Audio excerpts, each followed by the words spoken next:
फेंक।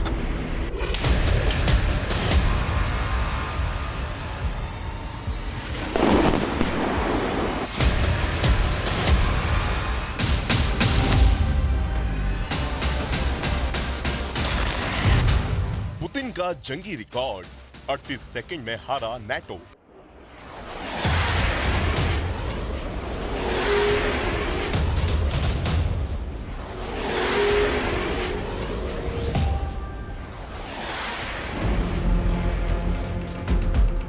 रूस से पंगा लेना नाटो के 32 देशों को बहुत भारी पड़ गया।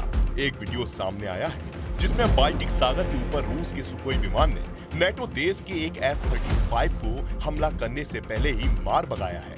रूसी सेना का दावा है कि इस वक्त यूक्रेन के अलावा ब्रिटेन, फ्रांस, पोलैंड जैसे नाटो देश रूसी इलाकों पर हमला करने की कोशिश करने में लगे हैं। इधर पुतिन ने अपने कमांडरों को साफ आदेश दे दिए हैं कि जब तक डोनाल्ड ट्रंप अमेरिकी राष्ट्रपति पद की शपथ नहीं ले लेते, तब तक रूस के हमले जरा भी कम और कमजोर नहीं पड़ने चाहिए। जमीन पर रूसी स्पेशल फोर्स, टैंक, तोपखाना, रॉकेट ब्रिगेड लगातार यूक्रेनी इलाकों पर कब्जा कर रहे हैं और इधर दूसरी तरफ रूस की एयरफोर्स बाल्टिक सागर से लेकर नाटो देशों से सटे बॉर्डर पर अंधाधुंध हवाई हमले कर रही है। 72 साल के पुतिन सर्दियों का पूरा फायदा उठा रहे हैं ताकि यूक्रेन को मजबूत होने से पहले ही तबाह किया जा सके। हम आपको 3 खबरें दिखा रहे हैं, जिसमें पहली खबर नाटो के F-35 की हार है। दूसरी खबर ये है कि ट्रंप की शपथ से पहले रूस क्यों यूक्रेन पर हमले तेज कर रहा है और तीसरी खबर ये है कि नाटो के 32 देश मिलकर भी रूस पर हमला करने की हिम्मत क्यों नहीं जुटा पा रहे हैं। 38 सेकंड में हारा नाटो का F-35। इस वक्त रूसी वायुसेना के तेवर बेहद खतरनाक है। रूस के सुखोई और मिग सीरीज के सैकड़ों लड़ाकू विमान लगातार यूक्रेनी इलाकों पर हमला करने में जुटे हैं। यहाँ तक कि रूसी विमान अब नाटो विमानों से भी सीधी मुठभेड़ कर रहे हैं। एक अनुमान के मुताबिक पिछले 7 दिनों में रूसी वायुसेना ने कम से कम 8 बार नाटो के विमानों को खदेड़ा है। अगर हम यूक्रेन को मिले F-16 के विमानों की बात करें तो अब तक रूस यूक्रेन के कम से कम 3 लड़ाकू विमानों को जमीन से लेकर हवा तक मार चुका है। रूसी वायुसेना की सबसे ताजी मुठभेड़ बाल्टिक सागर में हुई है। जरा ये 35 सेकंड का वीडियो देखिए। 38 सेकंड में हारा F-35। सुखोई ने F-35 को खदेड़ा। सोशल मीडिया पर यह 38 सेकंड का वीडियो जमकर वायरल हो रहा है। पश्चिमी मीडिया की रिपोर्ट्स का दावा है कि बाल्टिक सागर के ऊपर रूसी सुखोई जेट ने नाटो देश इटली के F-35 जेट को घेर लिया था। वीडियो में साफ देखा जा सकता है कि रूसी सुखोई जेट F-35 के बेहद नजदीक पहुंच गया। ऐसा लग रहा है कि सुखोई जेट उसे टक्कर मारने जा रहा है। इतालवी विदेश मंत्रालय के मुताबिक रूस की यह हरकत सीधे सीधे नाटो पर हमले की चेतावनी है। रूस ने बाल्टिक सागर के ऊपर साबित कर दिया है कि चाहे F-35 जेट हो या फिर F-16, वो यूक्रेन और नाटो के हर फाइटर जेट को तबाह कर देगा। सिर्फ 45 दिन के अंदर रूस ने यूक्रेन के F-16 लड़ाकू विमानों की धज्जियां उड़ाकर रख दी हैं। जरा देखिए रूस ने कैसे और कहां F-16 जेट्स को आसमान में तबाह कर दिया। रूसी सेना का दावा है कि अमेरिका से यूक्रेन को मिले F-16 रूसी इलाकों पर हमला करने की कोशिश में थे। यूक्रेन के जपोर्जिया में कुछ F-16 जेट्स ने घातक मिसाइलों के साथ उड़ान भरी, जिसकी जानकारी तुरंत रूसी एयर डिफेंस को मिली। इसके बाद रूसी मिसाइलों और F-16 के बीच मुकाबला शुरू हो गया। दावा किया जा रहा है कि रूस ने अपने मिसाइल चक्रव्यूह में अमेरिका से यूक्रेन को मिले F-16 जेट को बुरी तरह से फांस लिया और एक F-16 को मिसाइल से मार गिराया। ये पूरा हमला कब और कहां हुआ, इसे आप इस एनिमेशन से समझ लीजिए। रूसी दावों के मुताबिक रूसी एयर डिफेंस को 27 दिसंबर को पता चला कि यूक्रेन F-16 से रूसी मिसाइल और ड्रोन हमलों को नाकाम करने की कोशिश में जुटा है। इस दौरान यूक्रेन के F-16 जेट एक साथ रूसी सीमा पर हमला करने के लिए जैसे ही आगे बढ़े, तभी रूस की एंटी एयरक्राफ्ट मिसाइलों ने F-16 पर चारों तरफ से हमला कर दिया। यूक्रेन के कई F-16 तो रूसी मिसाइल हमले से बच गए, लेकिन एक F-16 को रूसी मिसाइल ने उड़ा दिया। ये दूसरा मौका है जब रूसी सेना ने यूक्रेन के F-16 को युद्ध में तबाह कर दिया है। रूसी सेना का दावा है कि उसने यूक्रेन के जपोर्जिया में ही F-16 को तबाह किया है। It's an example of the fact that Russia knows no limits here. This aggression is unrelenting, and Ukraine is paying a very heavy price on a daily basis.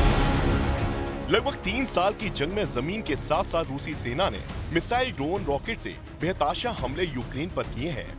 Ukraine के Donetsk, Kherson, Kharkiv, Sumy, Zaporizhzhia पर हुए रूस के ताबड़तोड़ हमलों ने यूक्रेनी सेना की कमर तोड़कर रख दी है। जरा देखिए कहां-कहां हुए हैं जमीनी हमले। रूस ने 17 जनवरी 2025 को दावा किया कि उसने यूक्रेन के कई इलाकों पर क्लस्टर हमले किए हैं। रूसी सेना ने यूक्रेनी ठिकानों पर 8 क्लस्टर हमले किए हैं और डोनेट्स्क और खार्किव में 7 बस्तियों पर रूसी सेना के कब्जे का दावा किया गया।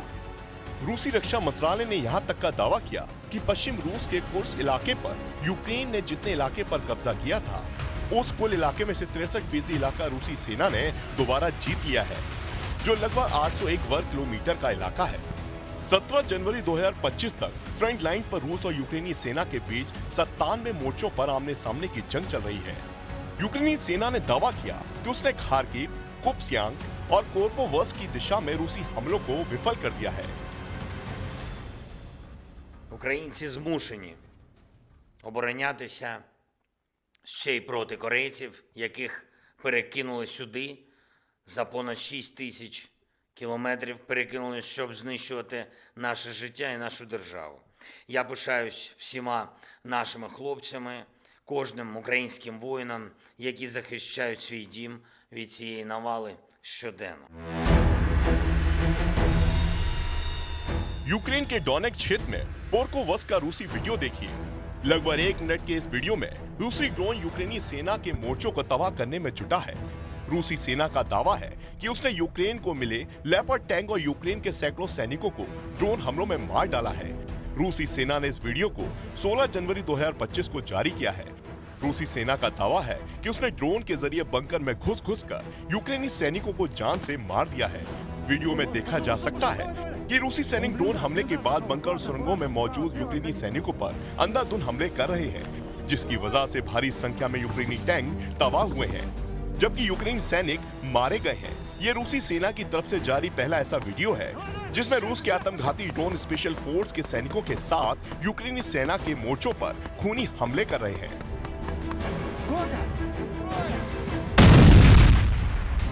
यूक्रेनी सेना भले ही दावा करे कि उसने रूस के 8 लाख से ज्यादा सैनिकों को मार डाला है, लेकिन यह भी सच है कि रूस ने यूक्रेन के लाखों वर्ग किलोमीटर इलाके पर बहुत ही अच्छी तरह से कब्जा कर लिया है। रूस इस वक्त यूक्रेन पर भीषण हवाई हमले अपनी बैलिस्टिक, क्रूज और हाइपरसोनिक मिसाइलों से कर रहा है, जिससे यूक्रेन के बहुत बड़े बड़े पावर और गैस स्टेशन पूरी तरह से तबाह हो चुके हैं। यूक्रेन के राष्ट्रपति जेलेंस्की ने भी माना है कि रूस यूक्रेन पर भयानक मिसाइल हमले कर रहा है, जिससे यूक्रेन को भारी नुकसान हुआ है। यूक्रेनी राष्ट्रपति जेलेंस्की ने कहा कि मॉस्को ने देश की ऊर्जा बुनियादी ढांचे पर बड़े पैमाने पर हमला किया है। यूक्रेन की वायुसेना ने माना है कि रूसी सेना ने रात भर यूक्रेन पर ज्वाइंट हमले किए, जिसमें 74 ड्रोन के साथ साथ बैलिस्टिक और क्रूज मिसाइलों का इस्तेमाल किया गया। यूक्रेनी वायुसेना का कहना है रूसी सेना ने Tu-22M3 जेट से KS-22 और KH-32 क्रूज मिसाइलें और Tu-95MS रणनीति बम वर्षकों से KH-101 और KH-55 मिसाइलें यूक्रेन के बिजली घर और गैस स्टेशन पर दागी हैं। रूस के मिसाइल और ड्रोन हमले में यूक्रेन की ऊर्जा सुविधाएं, विशेष रूप से उत्तरी पूर्वी खार्किव, पश्चिमी लिवीव तथा इवानो फ्रैंकिवस्क क्षेत्रों में पूरी तरह से तबाह बर्बाद हो गई है। रूस ने भी डंके की चोट पर कहा है कि उसका मिशन पूरा हो चुका है।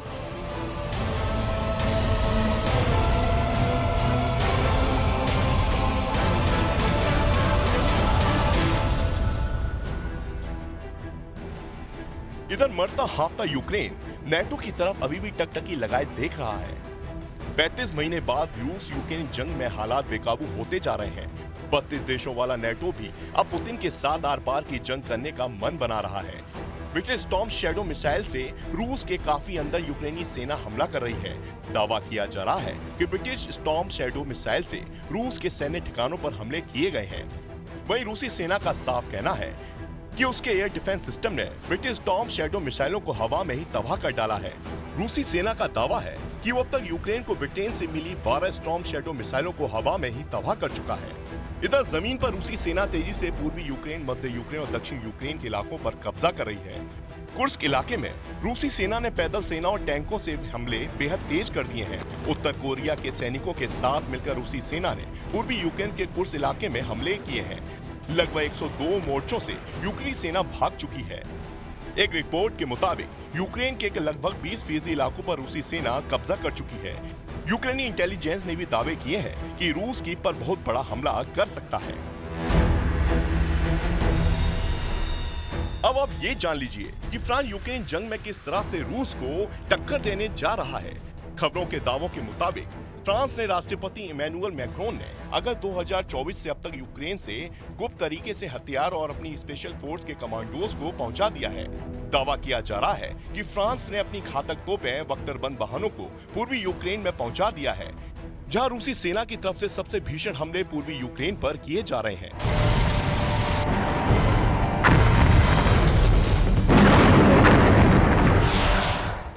फ्रांस ने रूस से मुकाबले के लिए शैंपेन टास्क फोर्स में यूक्रेनी सेना को शामिल करके पुतिन को खुला चैलेंज दिया है।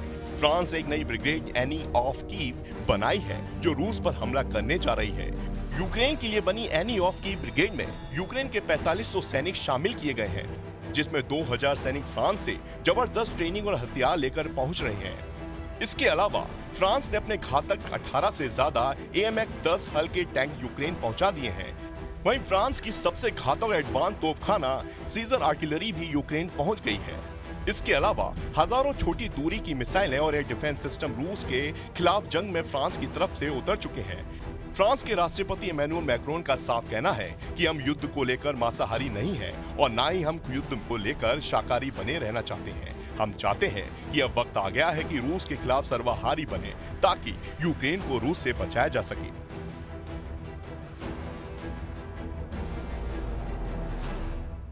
Au fond, pour moi, c'est simple. Le monde est fait d'herbivores et de carnivores. Si on décide de rester des herbivores, les carnivores gagneront. Et nous serons un marché pour eux. Je pense qu'au moins, ce serait pas mal de choisir d'être des omnivores. Je ne veux pas être agressif, je veux juste qu'on sache se défendre sur chacun de ces sujets. Mais je n'ai pas envie de laisser l'Europe comme un formidable théâtre habité par des herbivores que des carnivores, selon leur agenda, viendront dévorer. इन हालातों को देखकर साफ कहा जा सकता है कि रूस यूक्रेन जंग में अब पुतिन अभी भी यूक्रेन और नेटो पर बहुत भारी पड़ रहे हैं। अब देखना होगा कि 20 जनवरी 2025 को डोनाल्ड ट्रंप राष्ट्रपति की शपथ लेंगे तो उसके बाद रूस यूक्रेन जंग का अंजाम क्या होता है।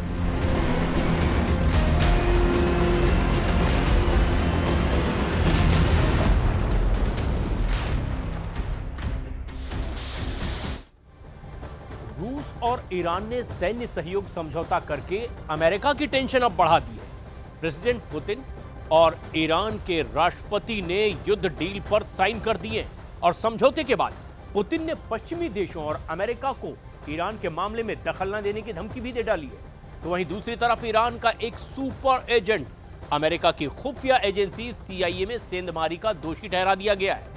तो इधर इजराइल के वॉर प्लान को तेहरान तक पहुंचाने वाला एजेंट का नाम भी अब सामने आया है और उसका नाम है आसिफ विलियम रहमान, जिसने ईरान पर इजराइल के हमले के सीक्रेट अब उड़ा करके अमेरिका में खलबली मचा दी है।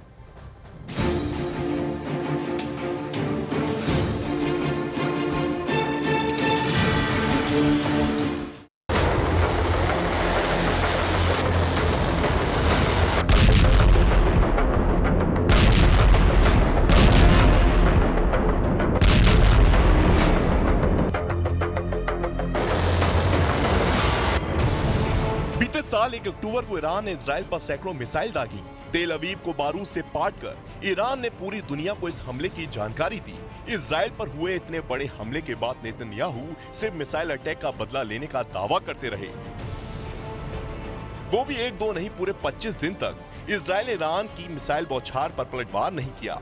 जो इजराइल दुश्मन के एक बार पर 100 हमले से पलटवार करता है, जो बदला लेने के लिए कुछ घंटे तक इंतजार नहीं करता है, वो 25 दिन तक शांत क्यों बैठा रहा? क्या वजह रही कि अमेरिका ने इजराइल को ईरान पर जंगी जेट से बारूद बरसाने से रोके रखा? ये पर्दाफाश अब हुआ है।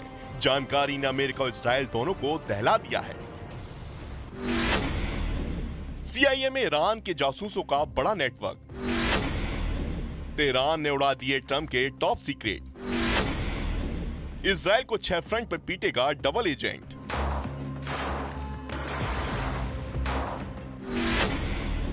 युद्ध से पहले ईरान को मिल गया विनिंग फॉर्मूला।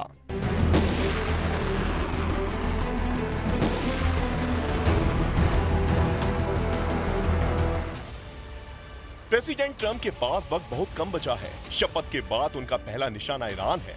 ट्रंप ने ईरान को सुधर जाने या फिर बर्बादी झेलने के लिए तैयार रहने की चेतावनी दे रखी है, लेकिन इस धमकी से पहले ईरान ने अमेरिका में घुसकर ऐसा कांड कर दिया है जिससे पेंटागन और व्हाइट हाउस में हड़कंप मच गया है। जितना नुकसान ईरान की बारूदी मिसाइल से होता, उतना एक जासूस ने कर डाला है। इस एजेंट का नाम है आसिफ विलियम रहमान।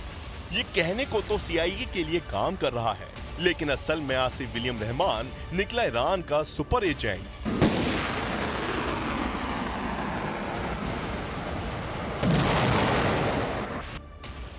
जिसने सुपर पावर अमेरिका की चूल्हे अकेले ही हिला डाली है।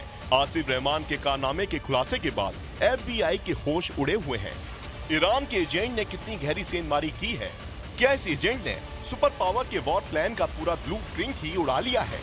क्या विलियम रहमान ने ट्रंप के ईरान पर अटैक प्लान का पूरा ब्यौरा तेहरान शिफ्ट कर दिया है, या फिर इस जासूस ने मिडिल ईस्ट में अमेरिका सैन्य अड्डों की तबाही का सीक्रेट लीक कर दिया है? जाने उससे पहले मॉस्को से ट्रंप की टेंशन बढ़ाने वाली तस्वीर भी देखिए। मॉस्को की ये तस्वीरें ट्रंप की टेंशन बढ़ा चुकी है। शपथ से पहले ट्रंप को पुतिन की चाल ने उलझा दिया है। जिन पुतिन से मिलने के लिए ट्रंप उतावले हुए जा रहे थे, उन्होंने सुपर पावर के दुश्मन नंबर 1 से बिग वॉर डील करके बड़ा उलटफेर कर दिया है। पुतिन ने ईरान के प्रेसिडेंट पेजेशियन को तमाम प्रेशर के बाद भी सबसे बड़ा साझीदार बना लिया है। पुतिन ने अमेरिका और पश्चिमी देशों को क्लियर मैसेज दिया है कि ईरान के मसले में दखल देने से सभी बाज आए। रूस के राष्ट्रपति ने ईरान और अपने देश की ज्यादातर मामलों को एक जैसा कहकर यह भी जाहिर कर दिया है कि दोनों के दुश्मन कॉमन हैं।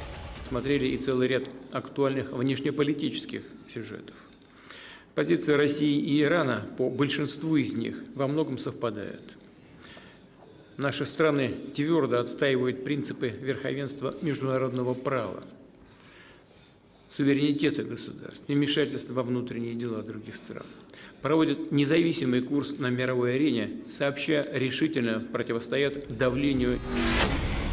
रूस और ईरान ने व्यापक रणनीतिक सहयोग संधि की है, जिसमें दोनों देश व्यापार और सैन्य सहयोग से लेकर विज्ञान, शिक्षा और संस्कृति तक सभी क्षेत्र में एक दूसरे का सहयोग करेंगे। प्रेसिडेंट पुतिन ने इस डील को ऐतिहासिक बताते हुए सभी खाड़ी देशों के लिए अहम बताया है।